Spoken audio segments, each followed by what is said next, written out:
Nation in Conversation, taking you on a journey through the South African countryside. Proudly sponsored by Monsanto, Nedbank and Senves, in association with AFGRI, Hinterland and NWK.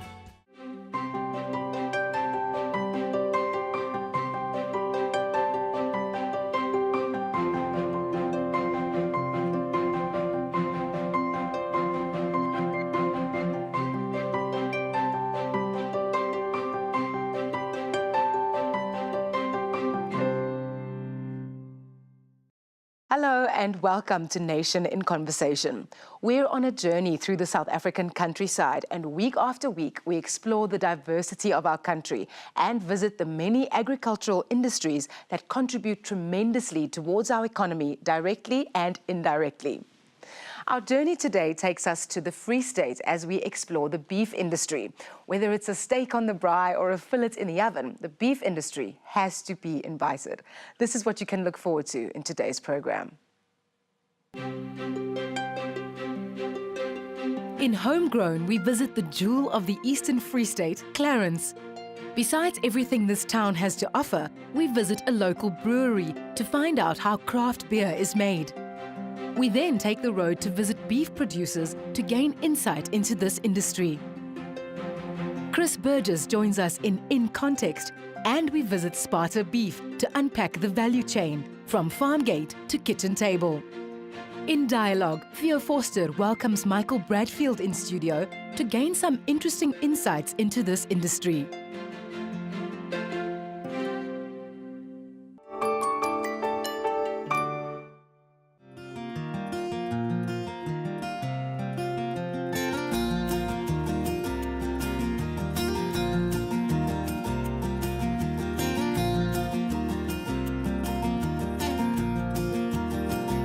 Clarens, also known as the jewel of the Eastern Free State, is a beautiful town at the foothills of the Maluti Mountains.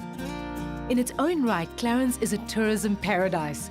Many artists seek the solace of this peaceful town, thereby offering tourists a variety of art galleries to stroll through. There is no shortage of shops, handmade crafts and trinkets.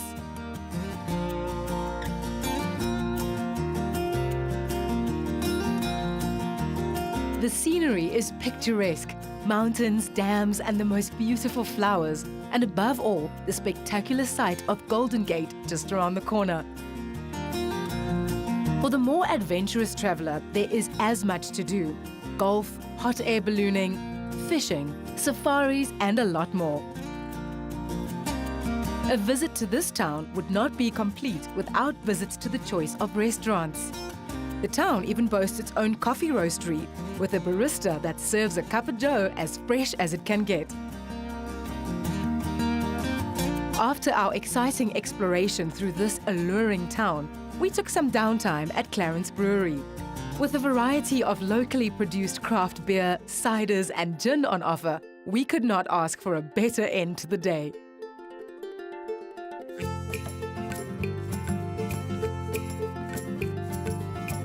Here at the brewery, we're making our own craft beers, we make our own craft ciders, and we make our own craft gins. In 2000, we bought a farm plus minus 15 kilometers away from Clarens, where we subsequently have planted 23,000 trees. And early on, we recognized that there's a need for small, good quality apples that there's no market for. So we decided to make our own cider. So we went over to Normandy in France to have a look and see what they're doing, and then we came back and in 2003 we started making our own cider. 10 years ago we decided to open up an outlet in Clarens where we got the brewery, the cidery and the gin distillery. Currently we're buying small apples or damaged apples. Currently, like this year, we've got a lot of frost damaged apples that we buy from the farmers. We put it through a belt press, which we imported from Austria about 10 years ago. From the juice, it goes into big fermentation tanks where we add the yeast, and a few months later on, that becomes our cider that we currently have. For the making of the beer, we're using malted barley or malted wheat. which goes through a crusher first, which just crushes it. After that, we put it into a mash tun, where the mashing process starts. In the mashing process is where the starches in the malted barley or the malted wheat gets converted into sugars. That takes plus minus an hour and a half. After that, we pump that or sparge that over to a boiler. In the boiler, we then add the hops, which helps with the bittering, the aroma, and the flavoring. After boiling it for plus minus 90 minutes, it gets cooled down very quickly, gets pumped into a fermenting vessel, where we then add the yeast. In the fermenting vessel, the temperature is controlled, so we keep that temperature depending on whether it's an ale or a lager at a very specific temperature. And about 2 weeks after that, we pump it over to conditioning tanks in the cold room where it will sit for another week or two, and where we then can bottle or keg the beer as we wish. The perfect meal to pair with these amazing drinks was definitely a tasty piece of beef. Not too far from Clarence, we made a turn at Sparta Beef in Marquard.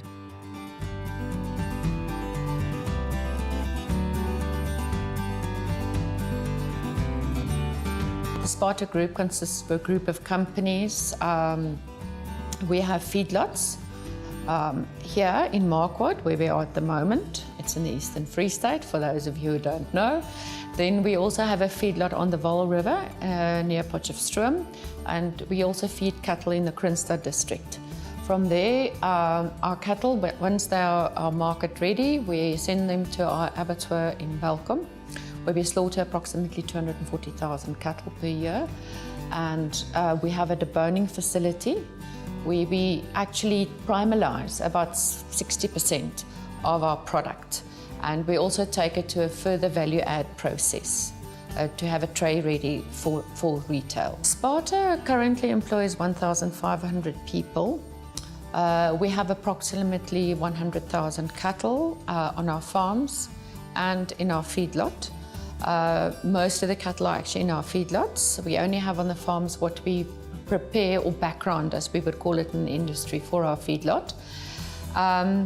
Yes, we actually feed approximately 1,000 tons of feed per day that we mix and feed to our cattle.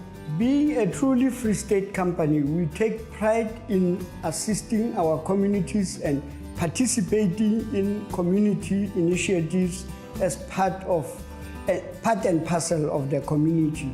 If you look after your staff and you have happy people working for you, you are sure that you will get a good product that will satisfy your customers.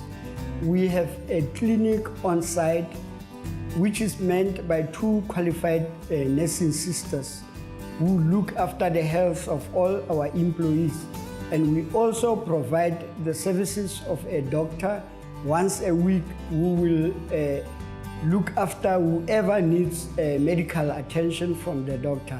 And then over and above that, we have a canteen where we provide hot meals every day. Everybody gets a full lunch every day, that we are sure that they have enough food in their stomachs so that they have energy to be able to produce to the extent that our company requires. We also assist a number of schools with their feeding schemes, where they get protein from us twice a week to supplement their existing feeding schemes, so that we have healthy children who are well fed. And you will see that the Free State last year was the top performer in matric throughout the country. We feel we play a little bit in assisting towards that achievement. One of the special projects Sparta undertakes to support their community is Mama Sophia's. We spoke to Carleen van der Walt to find out more about the phenomenal work they do. Here at Mama Sophia's in Marquard, we're basically a school for children with disabilities. We really saw a big need for children in the surrounding areas, living with disabilities, both mental and physical disabilities. We started the school and we are registered as an NPO. So basically we are dependent on donations. And our main initiator and heart behind the school is Sparta. They actually started the school and included all of us, and without them nothing would be possible. And we're very privileged to be having a yearly big donation day where all the proceeds go to the school, and Sparta's also behind that. So basically without them we wouldn't be where we are today, and we are forever grateful to them. Although beef production occurs widespread throughout South Africa, the open pastures of especially the Eastern Free State makes this ideal cattle country. From Marquard, we hit the road all the way to Eric van Wyk on his farm Vryhof in Maritsani in the Northwest Province. Also here, it was clear how incredibly important good relationships are in the agricultural sector to ensure sustainability and success. Eric tells us more.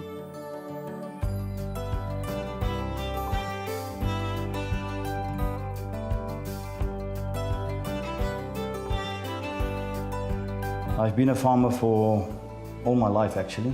But since my father died 25 years ago, I became a full-time farmer. I'm farming with cattle in the Maritsani area because the area allows itself for beef production. The diversity of this area is quite phenomenal because the rainfalls allows it, our soil allows it, and we can successfully produce maize and groundnuts and farm with beef.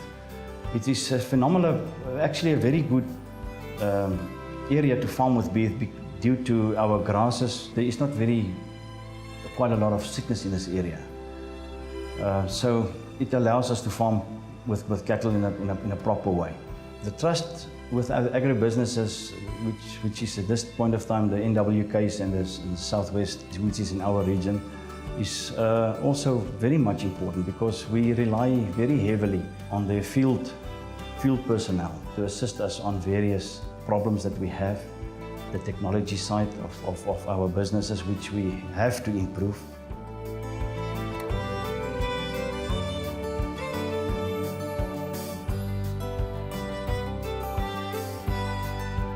I think the role of the agribusiness is very important. There's several reasons for that. Firstly, we have a lot of knowledge, new technologies and so on, that we can bring to the farmer, and with this technology he can improve his techniques and practices. The second reason I think why the agribusiness is important is because we've got a lot of experience regarding all the practices that the farmer needs to do on the farm. The third reason, I think it's a relationship of trust between the farmer and us as the agribusiness, where he trusts that we give him the best advice that he could use to solve his problem.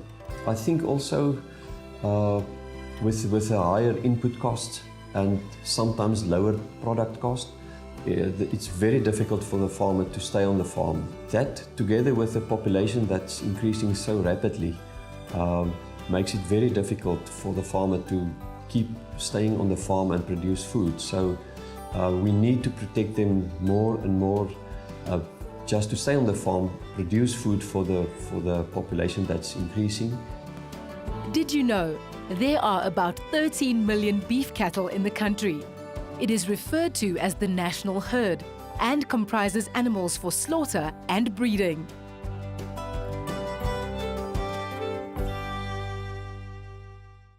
As was the case with many of the other stories we've heard throughout this series, we have some of the best producers that value good relationships with their employees and communities. The beef industry is no exception. After the break, Chris Burgess joins me in studio to share his insights on the industry. We'll be back shortly.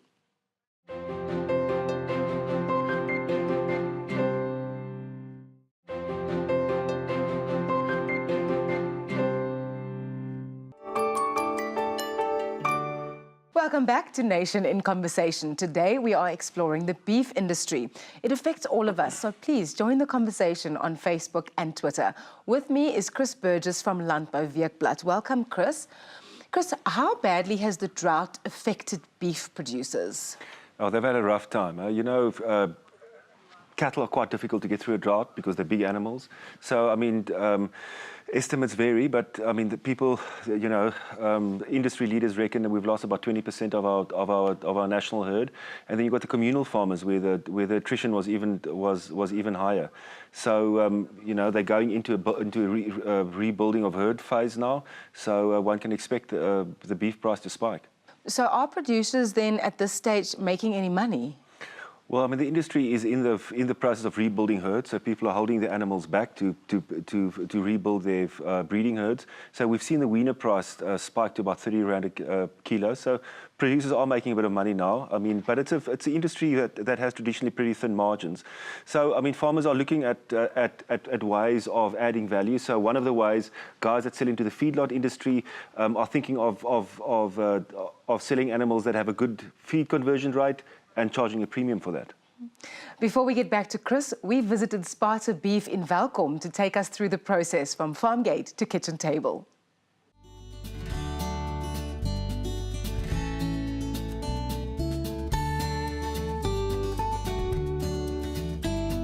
Our role in the value chain actually is historical because originally we were feedlotters and farmers. And after deregulation, state abattoirs were for sale, and it was almost to be able to slaughter your animals, you had to acquire abattoir, especially if you were our size. And from there on, obviously, if one has a business, then you need to optimize that business. And as the rest of the world did, primalize product further. Swinging carcasses weren't in fashion anymore. We started a boning facility. And further, we developed into further value add as well as retail ready packaging. So, but we've actually realized all the advantages. We can actually, by being involved in the value chain, we can assure meat quality in terms of what the animals are fed. Also meat safety in terms of knowing exactly the route that the animals followed, and then also consistency of supply, which is very important. We actually have a huge stock holding, so it's not a situation of beef has become scarce and then we all of a sudden cannot actually supply the retail. So we can actually manage our supply of our stocks to have a consistent supply of beef to the country. We've got quite a diverse team in operations where everybody that's part of the farming, the production chain, or where we do backgrounding of cattle, preparing the animal for the feedlot, and then we take it through the feedlot process where we've got an electronic identification system. We also got some precision feed systems where we try and optimally feed our cattle in optimal days and get it ready for the abattoir. It's important to look at a complete value chain when it's even starting with the production of the calf throughout the feeding of the animal and actually the further extension into the abattoir. There's a lot of opportunity where we can engage and set up businesses for that matter and make agriculture be quite a success story.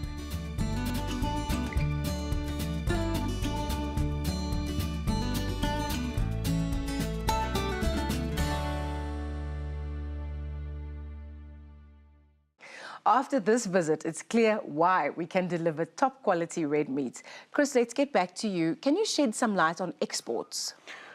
Well, we do export some prime cuts, mostly to the Middle East and to Asia. But I mean, we are a net importer of red meat. But to really be able to get our export market off the ground, we need to get a few things in place. We need to get our animal health issues sorted out, like foot and mouth, lumpy skin disease, and there we need the state's help. We need a traceability system so that buyers know from which farm, from which abattoir, from which feedlot the meat comes from. And then we need a grading system that we can absolutely guarantee the quality of meat that we are exporting. So would you say that producers are currently not realizing a sustainable price for their product? Well, the problem is, we do have a classification system, but despite that, I mean, we're still in the bracket of Pakistan and India, while, for instance, the Australians, who have got a very well-developed export market into Southeast Asia, they get about double the price that we get for our red meat. So there's a lot of work to be done, and I think that grading system would make a huge difference in actually lifting the product beef from a pure commodity to a niche product, something like happened in the wine industry. Thank you very much, Chris. Thank you. After the break, Theo welcomes Michael Bradfield in studio to further our insights into the beef industry.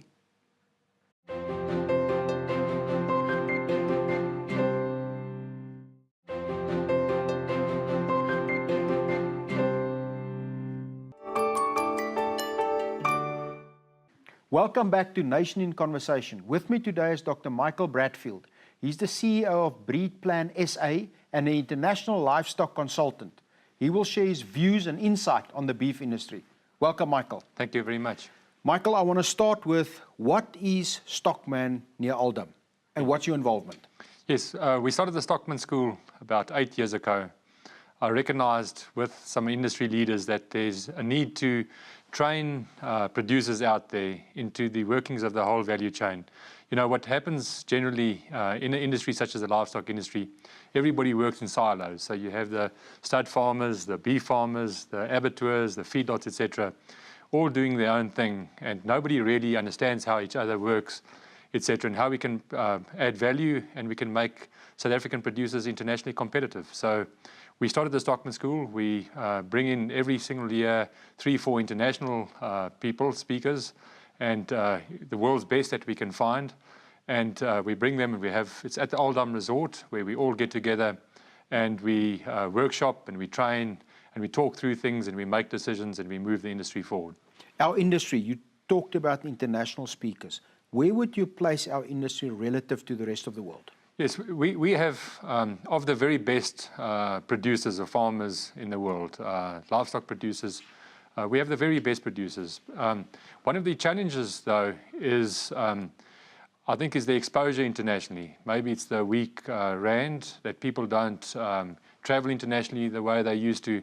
So to some extent, the concern was that we're starting to slip behind international's best practice. And we can always learn from our international peers. So we're right up there with the personnel, but I think we're slipping when it comes to application of a lot of technology, etc. And so we bring in the international speakers in so that we can benchmark ourselves, we can see where we're ahead, where we can see where we're behind, and we can see where we can improve. Michael, last year was a very dry year. We had a drought, and the factory or the cows dropped by about 15 to 20%. And that must be a big impact on where we're looking at the industry now. How do you see that? Yes. Look, it wasn't just a drought. It was arguably the worst drought in living history. We've always, as a child, I was always told of the drought in '33 that led to the depression in the US. We were told, we lived through the drought in '65, that era, the droughts in the early '90s. But this was by far the biggest drought and the toughest drought that we've ever had in this country. I don't think enough was made of how tough this drought was. So it to a certain extent decimated the herd. Our herd, as you quite rightly say, dropped by 15 to 20% in size. But of course, in that, there's also every cloud has a silver lining. And in this case, the silver lining was that farmers had to introspectively look at how they can change their livestock thing, and any animal that wasn't producing, now the farmer was forced to get rid of those animals that weren't producing. So in fact, we've been left with a very healthy herd as it is now. It'll probably take 3-4 years to build that herd up again. But while it had a very bad effect, and we'll probably lose some farmers in the process financially, we need to use this opportunity to take us forward. If I look at beef, the question about being a commodity and let's say a specific product with a value add to the commodity, where's beef positioned? Yes, this is one of my biggest concerns and something I talk about a lot in industry. And unfortunately, we've allowed our beef to a large extent to become a commodity. We compete and we try and compare ourselves to chicken and pork, and we're not in that marketplace. We shouldn't be comparing ourselves to that. But once you're in a commodity, you need to work out how to get out of it. I often use the analogy of a hotel. You get a 1-star hotel, a 3-star hotel, and a 5-star hotel.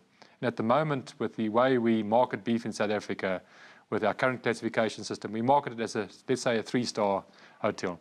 But there are consumers out there who would like to stay in a 4-star hotel, and even some, I might not be one of them, but like to stay in a 5-star hotel. So we need to see how we can value add and identify, take our beef out of just being a commodity, where with the classification system that we currently have, where we look at basically fat depth, conformation and age, and see if we can't identify those cuts.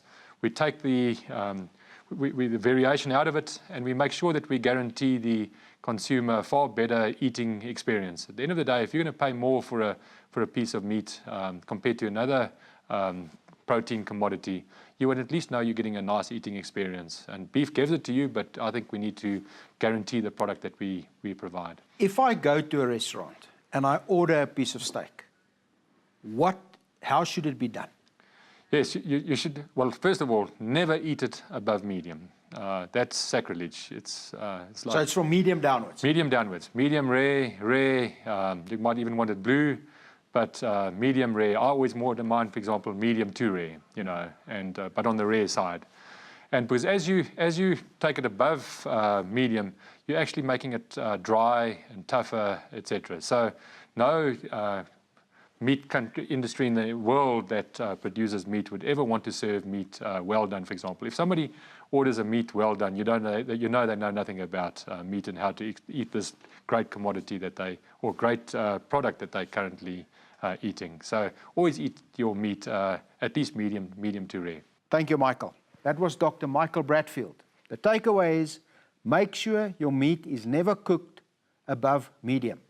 From me, Theo Foster, good day. Thank you, Theo. Very enlightening, as always. Next week, we explore a product that pairs well with beef on any menu, potatoes. Do not miss this part of our journey. Until then, remember to exercise your rights as a consumer. It affects us all. Goodbye.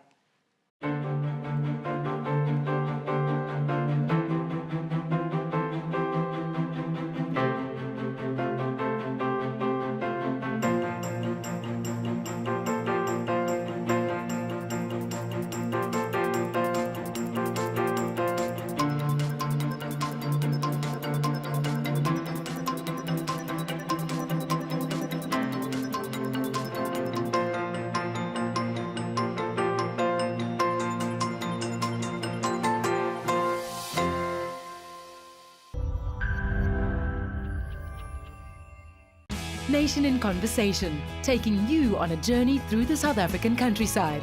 Proudly sponsored by Monsanto, Nedbank and Senves, in association with AFGRI, Hinterland and NWK.